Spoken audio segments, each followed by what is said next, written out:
dia, são 6 horas e 5 minutos, 29 de abril, sexta-feira. Seja muito bem-vindo, muito bem-vinda à edição de hoje. Vamos falar sobre o governador Mauro Mendes, que vetou o projeto que poderia reduzir a jornada de trabalho de servidores que têm filhos dependentes com doenças.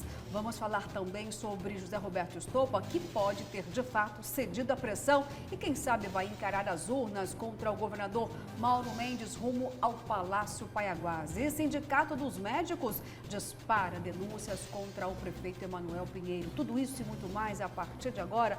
Então, bom dia, Daniel Petengil. Seja muito bem-vindo nesta sexta-feira, logo um final de semana aí, para você descansar um pouquinho, Daniel. Opa, sempre bem-vindo, né? Bom dia, Luciana. Bom dia, professor Haroldo. Bom dia. Bom dia a você que nos assiste em todo o estado. Eu fiquei sabendo agora há pouco que hoje é o dia da dança.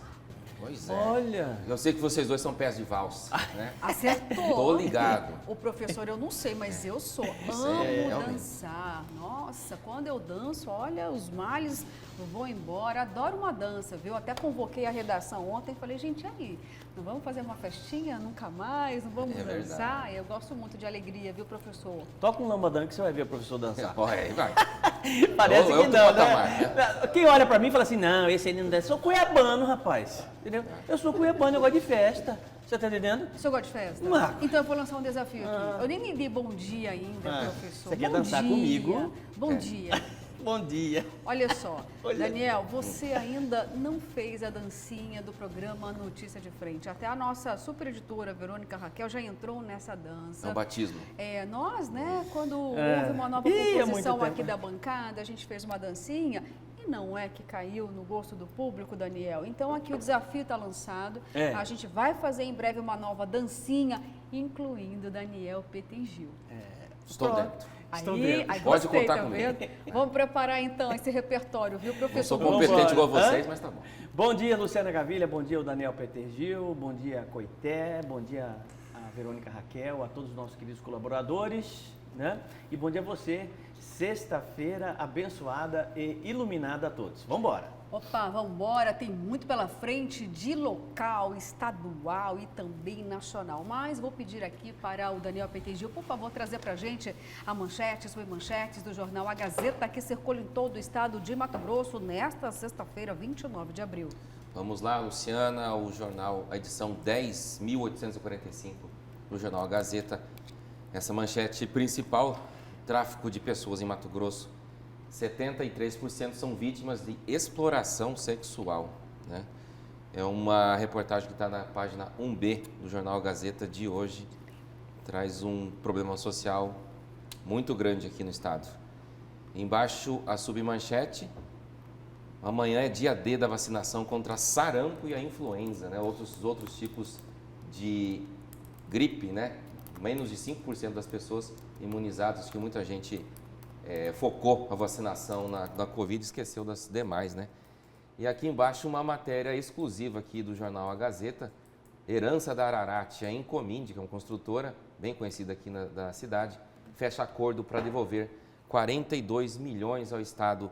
Isso é resultado, né, da Operação Ararate, ainda dos esquemas financeiros de corrupção que envolvia o governo Silval Barbosa, e essa construtora vai devolver 30 milhões aos cofres públicos e pagar mais 12 milhões de multa. Isso é um acordo chamado de acordo de persecução civil, fechado com o Ministério Público, e ainda precisa ser homologado pela Justiça. É um instrumento que está sendo muito utilizado aí, tanto por empresas quanto por pessoas físicas, né? Como se fosse uma delação, né? Mas para devolver pelo menos boa parte daquilo que foi desviado ou que está envolvido no processo judicial. Boa parte eu sempre contesto. Eu digo assim, olha, Uma pouquinho, parte. só um milhozinho desse milharal todo, viu, professor? Qual Acho que no o caso da valor Incominde financeiro? o valor todo teria sido 61, né? Vai devolver 42. Ficou aí no meio termo, um pouquinho a mais até, do que o padrão que a gente ouve falar, né? De alguns delatores, né? Que às vezes roubam 100 milhões, devolve 5. Silvio Ou faz um Barbosa. acordo, né, que realmente é mais uma negociação do que necessariamente um exato. pagamento de contas, né, de prestação de contas, enfim. Mas o que me chama mais atenção aí, né, tanto é que a manchete do jornal A Gazeta de hoje é a questão da exploração sexual. Por quê? Porque o Brasil ocupa a triste posição de segundo lugar no mundo né, de crianças e adolescentes sendo violentadas, né, ou ligadas à exploração sexual. Só perde para a Tailândia, o que é um número realmente difícil, né, da gente primeiro entender, né, ou seja, e desvela sobretudo um descaso, né, a falta de políticas públicas e sociais que realmente pudessem coibir esse tipo de crime, esse tipo de exploração, né? E isso tudo é sim característica de governos que não têm, de certa forma, instrumentos para controlar, para coibir, para acabar com a exploração sexual de crianças e adolescentes no Brasil, né? E isso repercute, Daniel, Luciana e querido telespectador, internacionalmente, sabe? Nos levando a uma situação ruim, né? Imagem muito ruim quando a gente fala de crianças e adolescentes em nosso Brasil. Já temos uma educação caótica, né, com muita dificuldade, que não se tem, sobretudo, alunos que tenham uma certa expressividade em disciplinas importantes, como matemática, português, história e geografia.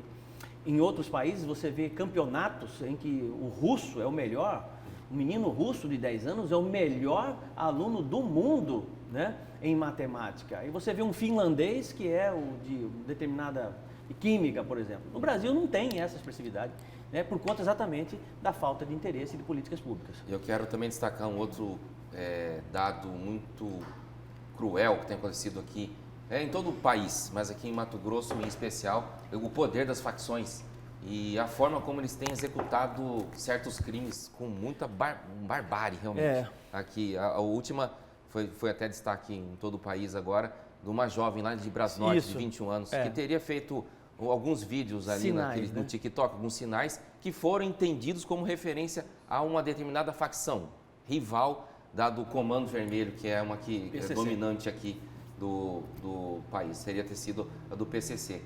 Fizeram esse aviso à jovem, ela voltou a fazer de forma até inocente. O gesto não teria nada a ver com isso, né? Na verdade, os que a polícia está apurando, mas ela foi brutalmente assassinada por conta de vídeos na internet que o Comando Vermelho achou que seria uma homenagem à facção. Né? Faria uma alusão ao Comando ao PCC. tráfico, então isso é um absurdo. Absurdo mesmo, gente. Olha, mas vamos aqui com outros assuntos. Agora, neste momento, eu já vou dar aquela dica para você, viu? O WhatsApp fica aí na tela para você já caprichar nesse momento de interatividade, porque os assuntos aqui vão mexer com você, não tenho dúvida disso.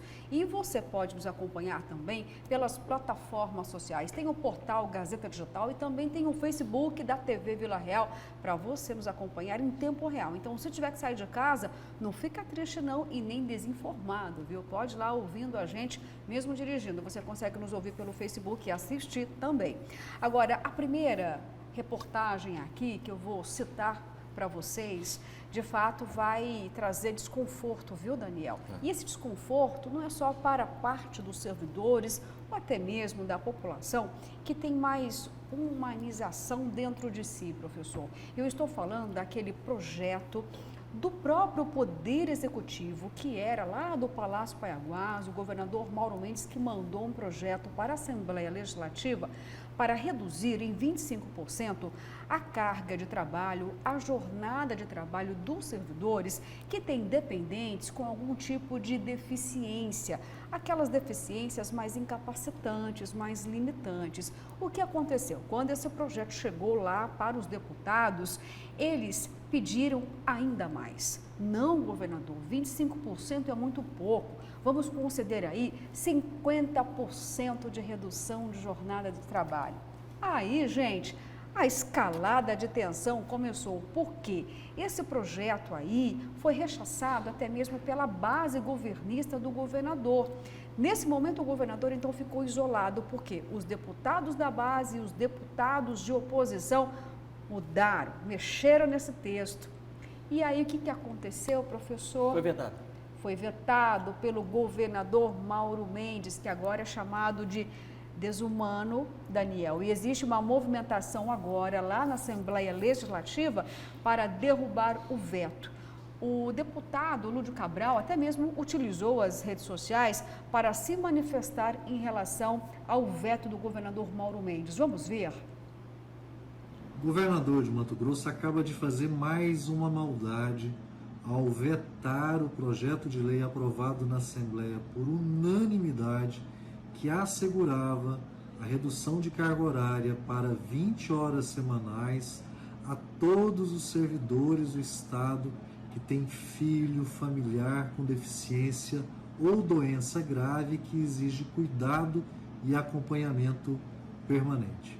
Essa maldade não é apenas com os servidores, é uma maldade com a pessoa que tem uma doença grave, que tem uma deficiência e que precisa do acompanhamento do pai ou da mãe ou de um familiar responsável. Nós vamos nos esforçar e muito aqui na Assembleia para assegurar a derrubada do veto. Olha, eu não tenho dúvidas de que, de fato, esse veto vai ser derrubado. Ou você tem, Daniel, qual é a sua aposta?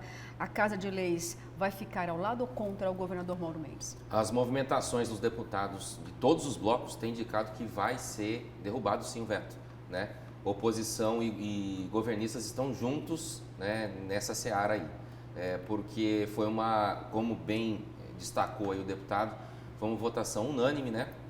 Todos esperavam que fosse validado pelo governador e ele acabou entendendo de uma forma diferente, né? Se ateve muito à questão ali da forma, não do conteúdo, né? Porque isso geraria despesas, geraria um prejuízo administrativo para o Estado. E aí resolveu vetar integralmente, né, essa lei. E aí todos os deputados já estão conversando, mesmo aqueles que já votam com mais fidelidade com o governador, para que seja vetado, caia esse veto, né, e a lei passe a valer. O que até agora nós não sabemos, tem que ter um pouco mais de clareza sobre isso, é qual é o tamanho dessa conta, né? O próprio governo, a própria Assembleia poderia trazer à população sobre isso. Quantos são os servidores que se encaixam nesse critério, né? Tem ali familiares, filhos com deficiências graves, né? Eu creio que não seja um número muito expressivo daquele suficiente, capaz de desequilibrar ali a gestão, desequilibrar a administração pública do Estado. Então, acho que na minha opinião, faltou sensibilidade por parte do governador. Ele poderia ter validado essa lei, né? Eu creio que não vai causar grandes prejuízos, grandes problemas, transtornos para a administração dele. E aí ele acaba realmente, em ano eleitoral, puxando um pouco mais de falta de popularidade, né, em relação a isso. E a gente, só para lembrar, o contexto dessa queda dos vetos vai ser feito num cenário em que os deputados ainda não receberam as emendas, né? Isso vai ser só em junho. Há só uma promessa de que sejam pagas. Então, por enquanto, eles, em ano eleitoral, estão de olho também nos próprios interesses, além, é claro, de defender aí uma causa muito justa, mas realmente o esporte também ser entendido nesse contexto de falta de pagamento de emendas. Professor, olha só, por falta de apelo dos parlamentares e também dos servidores, não foi, tá? Ao governador Mauro Mendes, e que nunca mudou o tom de resposta. Ele sempre afirmou: olha, na iniciativa privada isso não acontece. Eu ainda estava presenteando os servidores com uma redução de 25%, mas aí eu dou a mão, vocês querem o braço, eu vou vetar, e não voltou atrás. E vetou mesmo e disse mais: vocês podem derrubar o veto, mas eu vou judicializar. O que acontece é o seguinte: Mauro Mendes, desde o início da sua gestão, sempre tratou a coisa pública muito próximo da coisa privada, né? Ele tem exatamente no seu DNA o DNA do patrão, o DNA do dono de empresa, que cuida, né, da melhor forma possível do seu patrimônio. Só que na área pública não é bem assim, né? E quero apostar ainda que os próprios deputados que votaram esse aumento de 25% para 50% de redução de horas, né, já sabiam que o governador ia vetar. Já sabiam. Mas, na verdade e no fundo, o deputado passa a ser até oportunista quando ele faz isso. Eu vou explicar por quê. Porque para ele está tudo certo. Está entendendo? O que ele perde com isso? Absolutamente nada. O que ele ganha? Muita coisa. Ele ganha muita repercussão por conta exatamente disso. É muito fácil você pedir para você dar aumento para alguém e pedir para que o outro pague, não você mesmo. Então é exatamente aí que está o impasse dessa história toda. Se estão certos ou estão errados, não vou entrar nessa questão, tá? Mas o que eu acho importante é esse ponto que nós já ressaltamos aqui com relação a esse caso, né? O que representa exatamente o número de famílias, né, que têm dependentes com doenças que têm dependentes que precisam de cuidado. Eu não acredito, Luciana, Daniel e querido telespectador, que seja um número grande o suficiente para realmente impactar diretamente as contas do Estado, como, de certa forma, claramente o próprio governador Mauro Mendes já se mostrou dizendo o seguinte: não dá. Se aumentar para 50%, eu vou ter um problema aqui no meu caixa, vou ter um problema com o orçamento do Estado. Você me desculpa, mas eu acho que existem outras coisas muito mais excessivas no governo do Estado, né? E completamente desnecessárias, que aí sim estão arrochando, estão dificultando a vida do servidor.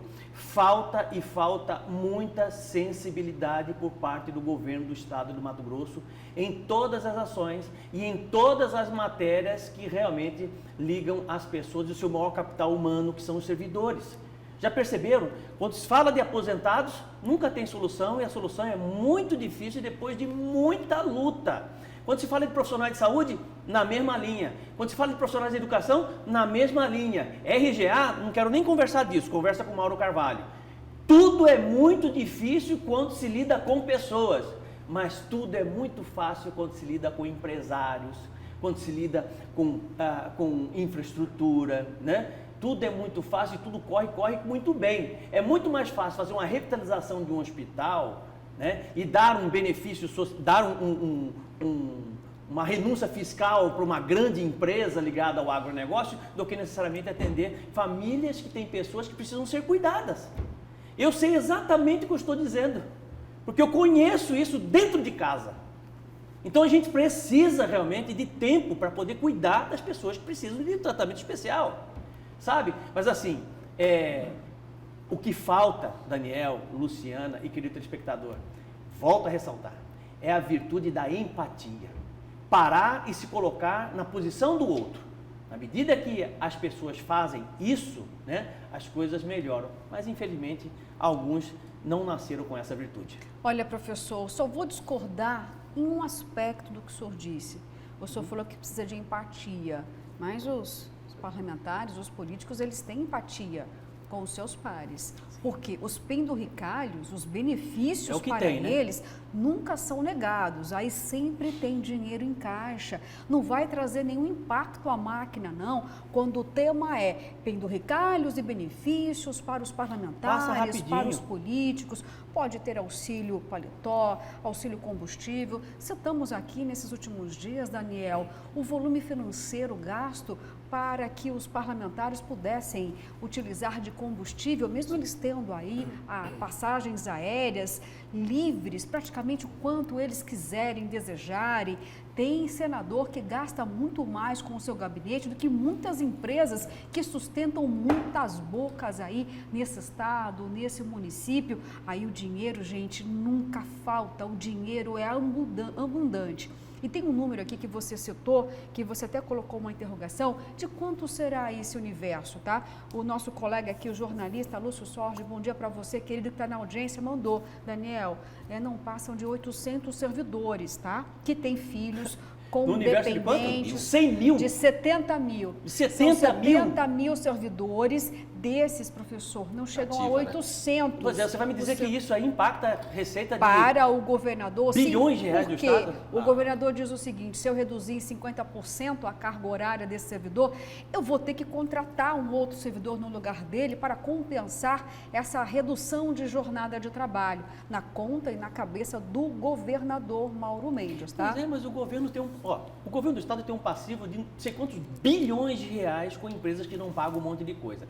Tem uma renúncia fiscal gigante, tem incentivo fiscal gigante nesse estado. Eu não acredito, entendeu, que por conta de 800 famílias no universo de 70 mil, tá entendendo? Você vai comprometer um orçamento de um estado rico. Nosso estado é um estado rico. E falando de contas de orçamento, tá até aqui em cima da mesa da Luciana a matéria de economia, ali juntando tudo que foi arrecadado em impostos, nos 3 níveis, né? Municipal, estadual e federal. Mato Grosso é o 5º que mais arrecadou ou mais aumentou a arrecadação nesse ano, nesse trimestre, né? Quer dizer, essa escalada continua crescente, né? De receita, de arrecadação, e isso os números desse ano vão ser melhores, bem melhores do ano passado, que já foram muito bons, né?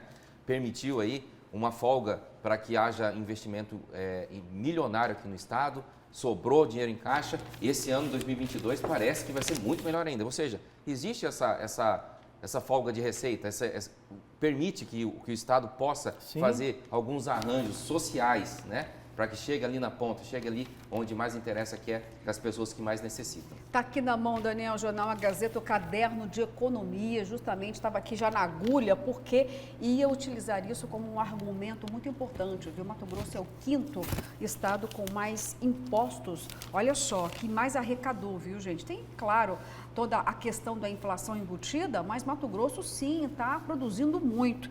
Para a gente ter uma ideia desse volume, desde 1º de janeiro até esta última quinta-feira, até ontem, foram pagos 14 bilhões de reais pelos contribuintes matogrossenses, tá bom? É muito dinheiro. Bom, esse assunto aqui, é claro que mexeu com os nossos telespectadores, então vamos às mensagens, chegaram inúmeras e agora a gente vai abrir esse espaço de interatividade. Vamos lá na tela, chegando a primeira mensagem desta sexta-feira. Bancada mais informada de Mato Grosso. Opa, bom dia, aqui mesmo, hein? Quanto ao benefício da redução, se for para todas as pessoas que têm esse tipo de problema, sou a favor. Agora, se for apenas para um grupo, aí não. O governador está correto. Se derrubarem, só vão criar mais desigualdade. Eles não querem um país justo, mas sem lacrar. Ozzy do Pedra 90. Ótimo, Ozzy. Eu adorei o que você disse. Então, vamos tirar todos os benefícios abundantes aí dos nossos parlamentares, porque você duvido que tenha. Eu não tenho. Vocês têm algum dos benefícios que os parlamentares... Você tem AVI, Daniel? Professor, o senhor tem auxílio paletó? O senhor tem auxílio... Nada, absolutamente nada, né? Não, pois é. A sociedade não tem aqui auxílio os parlamentares. Eu tive auxílio paletó hoje. Hoje você foi, tem, verdade. Esqueceu o paletó. Né? Hoje o professor me emprestou. Né? Você quer um assinte maior do que o auxílio livre? Pois é. O auxílio livre é a coisa mais absurda que pode acontecer num país como o nosso. Quem precisa de auxílio livre é o professor do ensino fundamental, porque o livro é muito caro em nosso país. Tem nada, Luciana, já ganha uma merreca de salário, entendeu? E o instrumento dele de trabalho, de consulta e conhecimento, que é o livro, ele não tem. Aí o sujeito que já estudou a vida toda, já tem um salário de 30, 40, 50 mil por mês, ainda recebe um auxílio livro. Que sabe-se lá se ele vai usar para auxílio livre nenhum? E a pergunta é, tem prestação de conta? Ou você comprou quantos livros por mês? Olha, não tem isso. Claro são que não. coisas absurdas, rapaz, sabe? Como é que pode? Vamos então a mais mensagens, gente, chegando aí na tela agora, disparando mensagens nesta sexta-feira. Por que os deputados não lutam pelos funcionários privados também? Pois é, né? O privado não tem, os sindicatos deveriam estar fazendo isso, né? Mas perderam forças nos últimos anos. Bom dia, bancada. Concordo com o veto, pois o Brasil não é feito só de servidores. Tem o pai e mãe de família que tem filhos com problemas e saem de madrugada de casa, voltando só à noite. Agora, o filho desses não conta. Eliane de Várzea Grande. Vamos para mais mensagens. Então, claro, nem todo mundo vai ficar favorável a esse assunto. O tema é polêmico, né? É claro que é polêmico. Bom dia, excelente bancada. O governador tem que entender que administrar governo é diferente de empresa. Governo tem que ser voltado ao social. Enquanto escrevia, o professor dava a mesma opinião. Eu, Marquesan. Mais mensagens chegando aí, gente. Vamos lá, então, muitas, viu? Bom dia, bancada. Luciana, linda, maravilhosa. Obrigada. Está de roxo hoje. Está de roxo.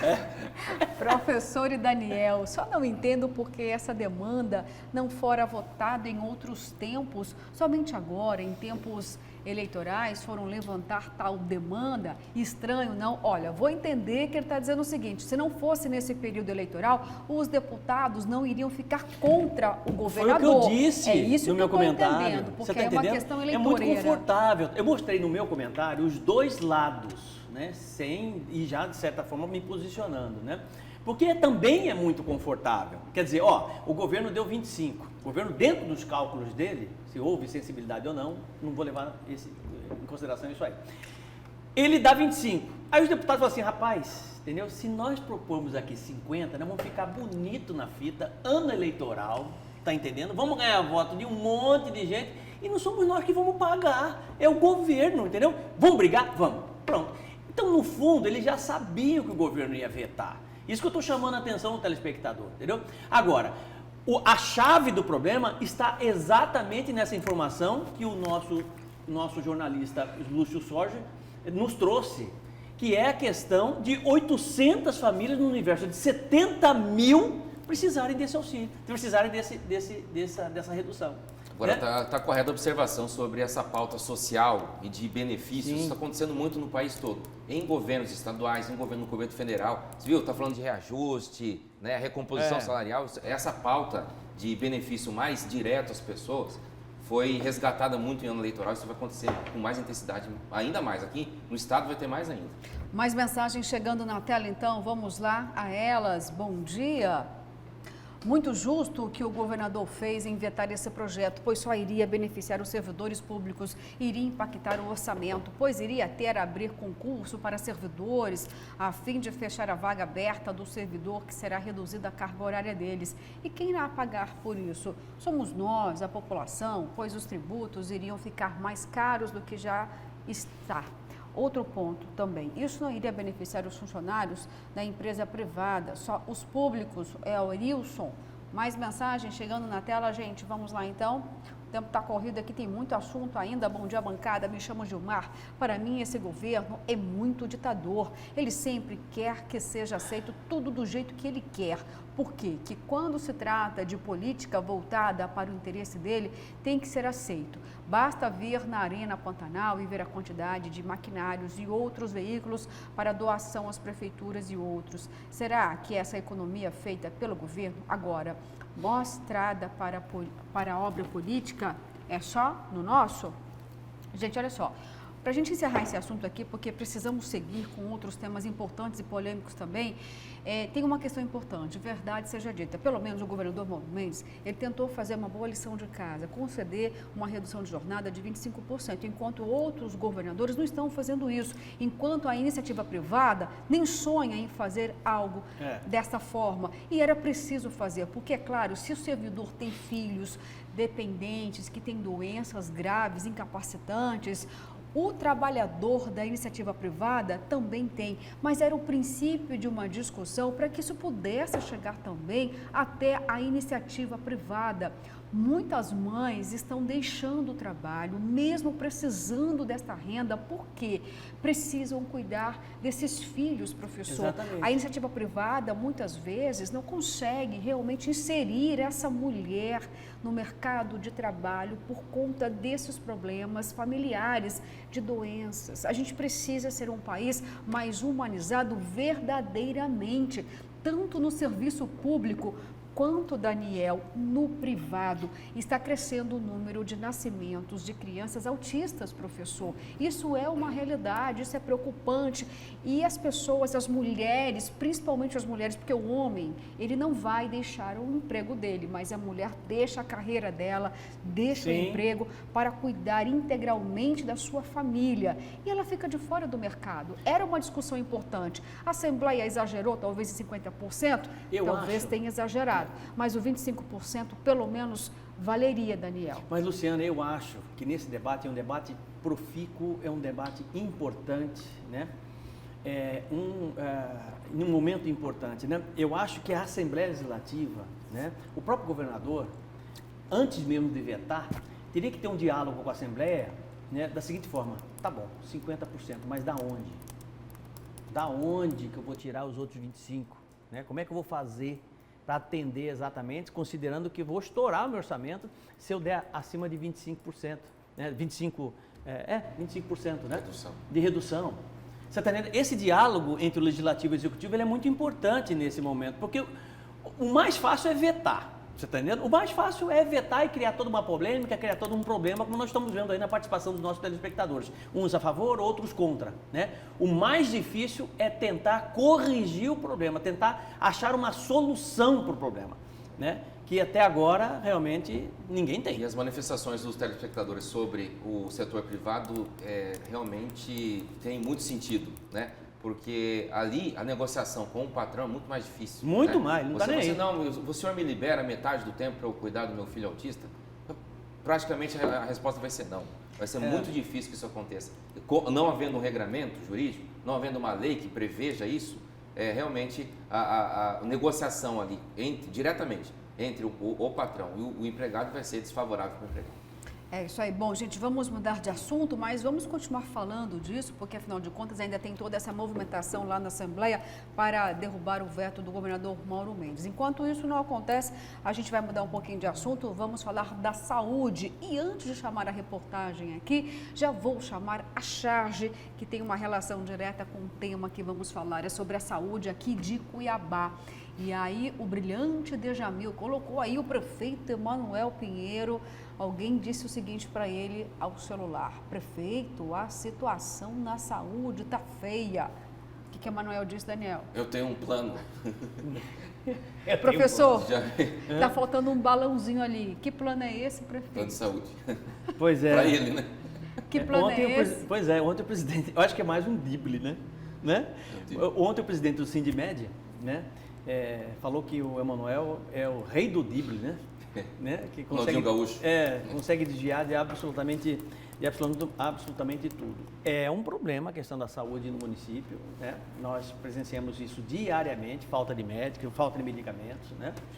E realmente, Emanuel Pinheiro precisa dar uma solução para isso. Exatamente. O Sindicato dos Médicos soltou o verbo aí e foi para cima do prefeito da capital, Emanuel Pinheiro. Quem acompanhou essa coletiva de imprensa polêmica foi o repórter Oliveira Júnior. Vamos então a ela para a gente entender direitinho essa história.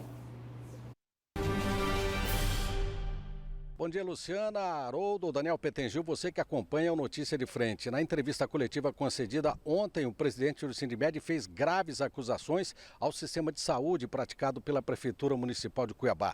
E entre as graves denúncias, como a defasagem de médicos e a falta de equipamentos para salvar vidas de pacientes, ele usou termos políticos para atacar a gestão do prefeito Emanuel Pinheiro. Disse que a atual secretária de Saúde não passa de um bate-pau. O prefeito ele consegue driblar as leis, dribla a lei de responsabilidade fiscal, dribla as decisões judiciais, dribla as orientações do Tribunal de Contas. Ele faz isso de uma maneira bastante sutil, então eu considero ele o rei do drible. Ele dribla nós, o sindicato, ele enrola quantos anos sem fazer concurso, tá aí agora, fez um edital, um processo seletivo aí, para o médico não entrar. Nós tivemos 301 médicos eliminados. 301 médicos cobria toda a necessidade nesse momento de UPAs, policlínicas e unidades de saúde da família, e conseguiu fazer um edital que, a princípio, você olha e pensa, isso aqui foi feito para não funcionar, para não termos os médicos. Nós tivemos com a Elisete um bom relacionamento, mas ela saiu, né? Segundo ela, não aceitou determinadas coisas. Depois da Elisete, nós com a Alzenira começou um relacionamento melhor, mas a Alzenira também foi afastada, ela não, né, e não prolongou. Com a Suelen, atualmente, a gente conversa bastante, né, mas a Suelen, ela está mais para o lado do interesse político do prefeito do que para tocar a secretaria. Eu nem cito o nome dela, porque ela, né, bate pau do prefeito, e eu não vou ficar chutando cachorro morto. Então, é o prefeito, Emanuel Pinheiro, que tem que dar essas respostas. E a nossa briga, nossa birra hoje é justamente isso. A secretária vai a público dizer que nós participamos. E é por isso que nós estamos brigando, porque nós participamos dessa comissão e essa comissão não anda, só patina. O que anda? PJ. PJ está rapidinho. Qual é o interesse das PJs? Porque o médico ganha mais, tem um vínculo pior e fica mais suscetíveis a pressões. A renúncia de receita, que eu digo é o seguinte: imposto de renda do funcionário público é revertido em receita para o município. Quando você cria uma PJ que não recolhe o imposto de renda, esse imposto de renda que é recolhido, inclusive, é menor, 15%, já é sonegação daí, esse imposto de renda vai para a União e não volta para o município. Então, o município ele está abdicando de receita quando ele monta a PJ. O prêmio também seria nesse mesmo sentido, porque não desconta imposto de renda, né? Além disso, olha, não recolhe os encargos sociais, INSS, Fundo de Garantia. O cara que trabalha em PJ não tem direito a férias, 13º, terço de férias, tem direito a nada. Se a mulher engravidar, azar dela. Se o cara ficar doente, azar dele. Essa é a situação que vive o médico em PJ. Com imagens de Edilson Paulo Oliveira Júnior para o A Notícia de Frente. Obrigada, Oliveira. Bom, muitas foram as denúncias, gente. Olha, são muitos os desdobramentos aí para a gente poder discutir em cima. Mas algo que o presidente do sindicato disse é referente à própria gestão, ao atendimento lá nas unidades. Ele foi muito claro em uma parte em que ele disse o seguinte, que os servidores, Daniel, recebem bilhetinhos para dar prioridade no atendimento de pessoas que têm amizades com políticos, vereadores, os fura-filas. E ele disse o seguinte na coletiva, professor, e essas pessoas são passadas na frente de pacientes que estão lá com casos urgentes. É isso? Isso é muito grave, Luciana, mas muito grave absolutamente de tudo que nós já falamos sobre a questão do problema na área da saúde, né? Porque, veja bem, esses médicos, eles têm contratos temporários, né? E estão sob pressão o tempo todo. E esses bilhetinhos, segundo a denúncia do presidente do Sindmed, eles chegavam por conta de políticos, interesses políticos, né? E os médicos teriam que atender imediatamente já num processo de fura-fila completamente desleal e injusto, né? Só aí já temos um problema gigante que precisa ser apurado. Inclusive nós temos uma nota da prefeitura, essa nota foi divulgada ontem no programa Cidade Alerta, Mato Grosso, né? Que vocês vão ver, eu acho que a Luciana tem também, a Luciana deve, né, ler isso aí daqui a pouquinho, que a prefeitura, ela se justifica com relação à falta de médicos, mas não tece uma palavra, nem uma frase com relação a essa denúncia, que, a meu ver, é a mais grave de bilhetinhos fura-fila. Talvez faltou o sindicato mostrar esses bilhetinhos. Pois é, precisa provar isso. Isso é importante, isso é necessário, isso é preciso, exatamente. Inclusive, bem lembrado, eu cobrei isso do sindicato, né, no Cidade Alerta, porque, veja bem, você fazer uma acusação dessa, uma denúncia dessa, uma acusação tão pesada, né, e sem apresentar provas, apenas desvelando, né, pela fala, realmente é algo muito delicado, e eu acho que o presidente precisa apresentar essas provas o mais rápido possível. Daniel, tem uma outra avaliação aqui do presidente do sindicato que também é muito grave, porque daqui a pouquinho eu vou trazer a nota, como o professor já apontou aqui pra gente, que é extensa, já vou dizer, tá? O presidente do sindicato se antecipou a nota até que a prefeitura iria encaminhar e disse o seguinte, olha que contextualização, isso que foi feito, concurso, processo seletivo, aliás, concurso não, processo seletivo. Isso que foi feito é para não funcionar, para não termos os médicos. Então o fracasso está aí, porque o edital foi feito para fracassar. Que fracassou, que naufragou, todos nós estamos vendo e sentindo. Agora, palavras do sindicalista, já foi feito para isso mesmo, gente, para não dar certo. Mas como? Peraí, só antes do Daniel, acho importante, mas foi feito como?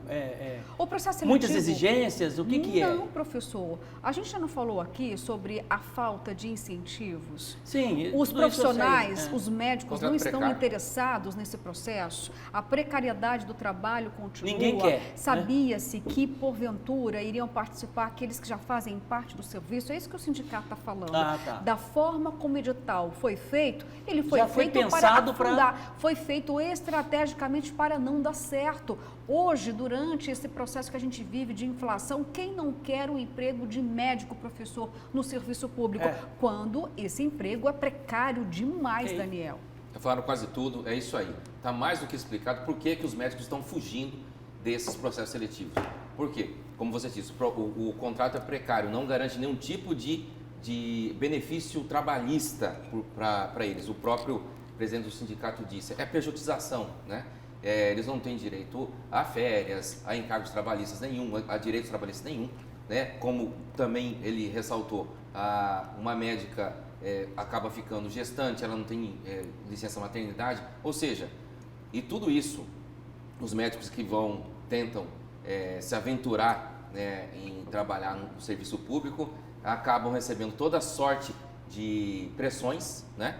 Tem que se submeter a situações como essa aí de bilhetinhos, né? Além de pressões dos próprios pacientes ou da gestão pública mesmo. Por que então essas pessoas vão se aventurar, vão se arriscar de trabalhar no serviço público e passar por tudo isso? Sem garantia nenhuma, ainda recebendo salários baixos. Está mais que explicado porque que abriram 300 vagas e apenas 50 50. Foram preenchidos mesmo assim, uma grande maioria de pessoas que já trabalhavam lá. Exatamente. Agora, gente, brevemente eu vou ler a nota aqui, já demos todas as explicações, agora é o ponto final aqui da Prefeitura. Vamos lá, ela é longa, tá? A Prefeitura de Cuiabá informou por meio de nota que irá realizar processo de chamada pública para credenciamento de serviços médicos conforme a Prefeitura. A medida tem como objetivo suprir de forma imediata a necessidade apresentada pela rede pública de Cuiabá. Ainda em relação à baixa procura dos profissionais médicos quanto ao processo seletivo, onde apenas 55 assumiram os cargos disponibilizados. A Prefeitura esclarece que está adiantada a preparação de um concurso público, em que, segundo a nota, o Sindicato dos Médicos ainda diz: sobre os leitos hospitalares de retaguarda clínica, não há déficit.